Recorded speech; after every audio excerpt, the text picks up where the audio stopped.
take a look at this word. It's pronounced kannan and means hardships or difficulties. At first glance, it would appear that these characters share the same radical, but at closer examination, they're just a tad different. Now, why is this? This is because before World War II, there was a relatively big gap between the way that kanji would be written out by hand and the way that kanji would look in print. But then after World War II, America came into Japan and said like, whoa man, your writing system's like hella fucked up. We need to like make this shit more easy, man.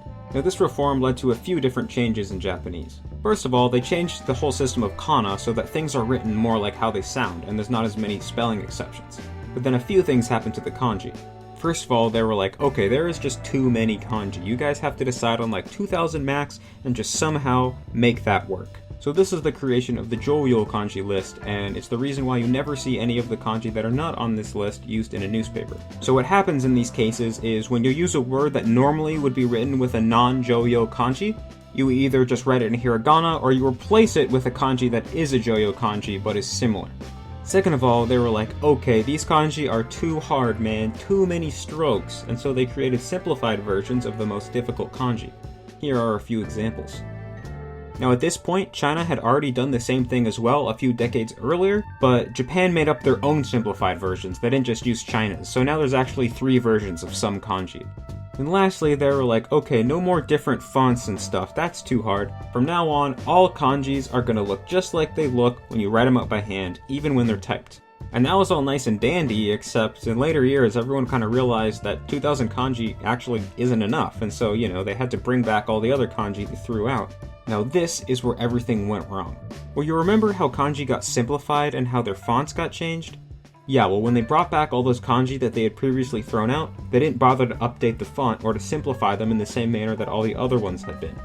Oh yeah, and one more thing you should know is that when they were simplifying the kanji, they didn't just make up whole new characters on a case-by-case basis.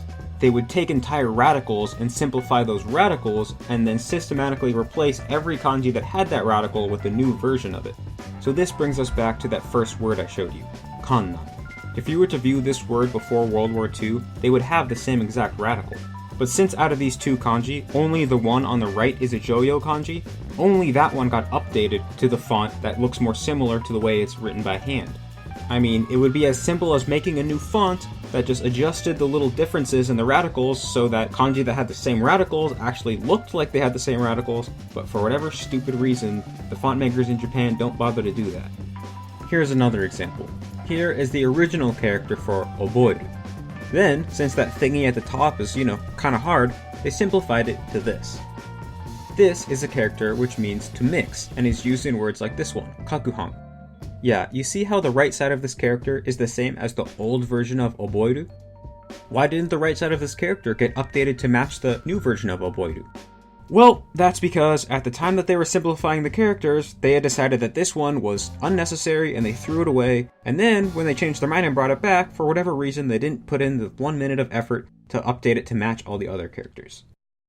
Now, you've probably seen this radical before. It's the one that means kind of like road or street. Now before World War II, when this character was typed, it would have 2 dots at the top, but when you wrote it out by hand, it would only have 1 dot. So of course, after World War II, when they made all the typed fonts look like handwritten fonts, they decided to only put 1 dot at the top. But then wait, what's this? Oh yeah, even though this kanji is used all the time, because it's not technically a Joyo kanji, they never updated the font, and now it looks different from all the other common kanji even though it's technically the same radical.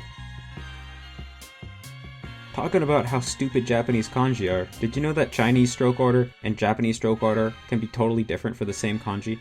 It just blows my mind how Japanese classes care so much about having the correct stroke order, when even the official stroke order in Japanese textbooks is technically wrong if you ask the people who invented kanji.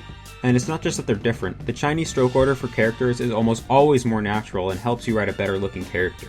For example, take the stroke order of kanarazu. In Japanese, you have to go like this, and this, and this, and this, and this, and it makes like no sense.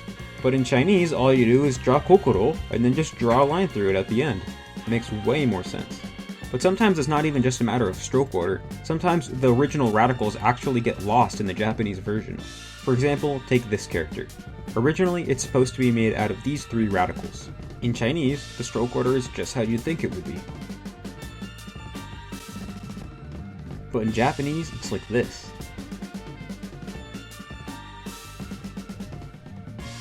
The fuck? Okay, that's the end of my educational rant. I hope how little sense Japanese kanji makes sense to you now.